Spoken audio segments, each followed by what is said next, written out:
In this lesson, we're going to delve into yearbook ethics. So the super important that in this class we are striving to always be both ethical and legal. And so we need to make sure we understand the difference. So a legal action is one that follows rules that have been written down, such as stealing, and an ethical action is something that's right, but it's not necessarily a law. So ethics think of as the golden rule, legal think of as laws. And strong ethics are super important, not only in yearbook, but important to be happy in life. And in our class, if we treat each other ethically, we're going to have more fun, we'll get more accomplished, and honestly, we're going to create a great yearbook. We also need to make sure that we are legal in our actions in creating the yearbook. There's going to be times where it's tempting that we just go and grab a picture from someone without asking first because no one's going to know. But we need to follow specific rules. So what does it mean to be ethical and legal as a student journalist in creating a yearbook? We have 3 primary ethical and legal obligations. So first, we need to be fair and unbiased. We can't just be like, well, the Cobras played an awesome game and we won when we lost. We can't do that. And we can't do the yearbook in terms of using as a platform for personal views. So we need to look for both sides of the story. The second thing is that we need to be accurate. So this is making sure we have all names first and last, quotes and information, and anything that's submitted that's carefully checked and rechecked and rechecked.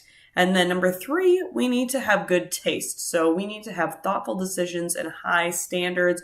We cannot have racist or sexist remarks. We can't have ethnic slurs. We can't have crude humor, inside jokes, cruel remarks, and we can't have any glamorizing of illegal activities. If it's something where you're questioning it, the answer is most likely that we're not going to be able to print it. Do know that I approve, and then on top of me, Mr. Luderman approves, and on top of him, Mr. Schlickning approves. So it does have to go through a process where we make sure that we are upholding these 3 ethical and legal obligations.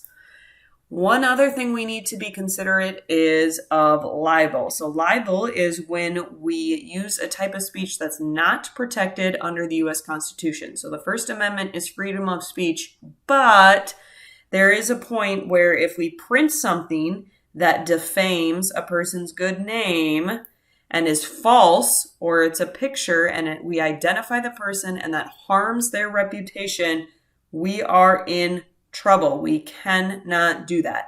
As long as we're making sure we're not printing anything that's false and we're making sure that we're being ethical and in good taste, we shouldn't break this libel law. If we do, and we are considered at fault, if the private citizen, like a student, can prove that we didn't verify the accuracy of our information, or if a public figure could verify that the information was false, both you and me are considered responsible and could be sued. Jokes are not a defense. So this is really important that we don't do anything stupid, unethical, or illegal. We also need to make sure that we're following copyright laws. So copyright is covering intellectual property, art, and book covers. We can't use those and just steal them and use it in our book.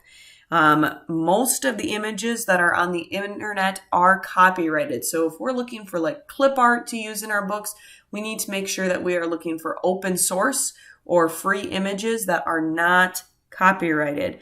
If we are getting a picture from someone else, we need to get permission from that person. This could also be true for an internet picture. And then even if it's something like, a student has a poem, we still need to get permission from the student in order to print the poem, okay? And we can't just print something and say, well, credit given to. No, we need to ask them, and we need to give credit to the person if we got it from someone else.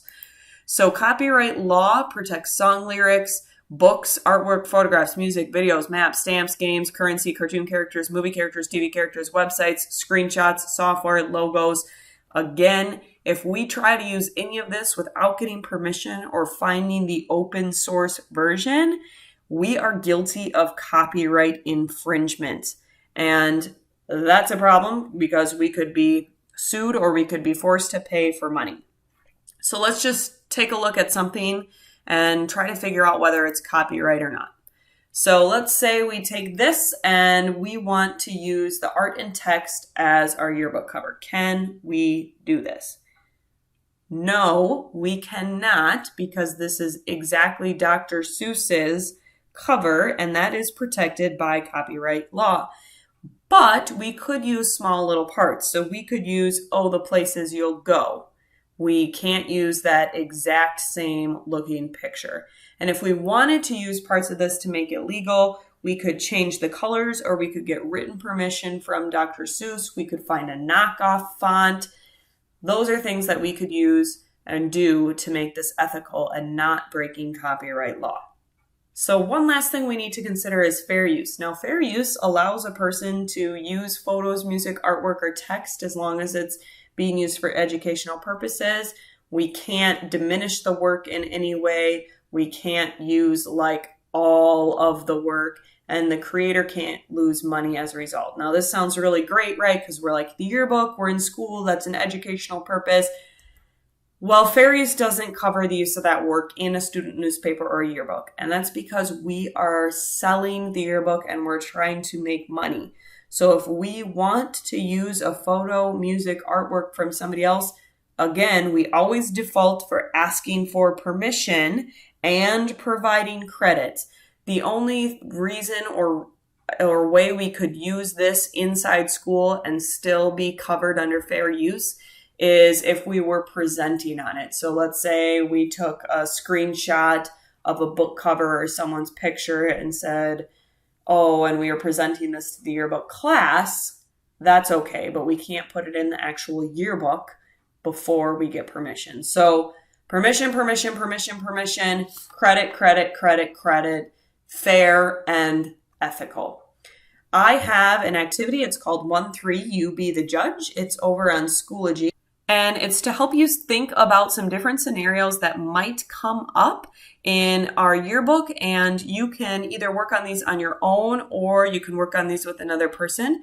But I'm looking for you to pick 3 of the scenarios and then figure out in a paragraph or 2 your solution to the scenario.